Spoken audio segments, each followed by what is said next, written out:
كنت ماشي على البحر في اسكندريه وفجاه وانا ماشي ببص لقيت واحد نازل جري وبيقول لي ايه ده انت سيمبا؟ قلت له ايوه. قال لي لا ده انت لازم تفطر من عندنا بقى، انت ما دام عديت من هنا لازم تفطر من عندنا. يا عم سيبنا ماشي. قال لي والله ما يحصل ابدا. قلت له خلاص يا عم اللي انت شايفه مفيش مشكله. المهم هو طلع وجاب لي شويه سندوتشات، وطبعا الاكل تيك اواي عشان العمل بيبقى عندهم زحمه وكده. وانا بقى يعني هو جاب لي شويه حادق وشويه حلو، فانا هدوق دلوقتي واقول لكم رايي بصراحه. في البدايه كده كان في واحد لانشون فاهيتا، فقلت اخد حته منه كده.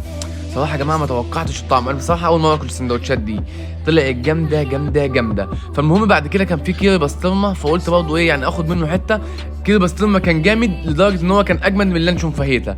المهم عدينا من الكيري بسطرمة، كان حلو أوي الصراحة يعني. بعد كده دخلت على التونة، يعني التونة يعتبر أحلى من اللانشون فاهيتا وأقل من الكيري بسطرمة، بس كان جامد جامد جامد جامد أوي يعني الصراحة. وكده بقى إحنا خلصنا الحادق، خش بقى يعني خش على القنبلة، خش على اتقل حاجه في السندوتشات كلها.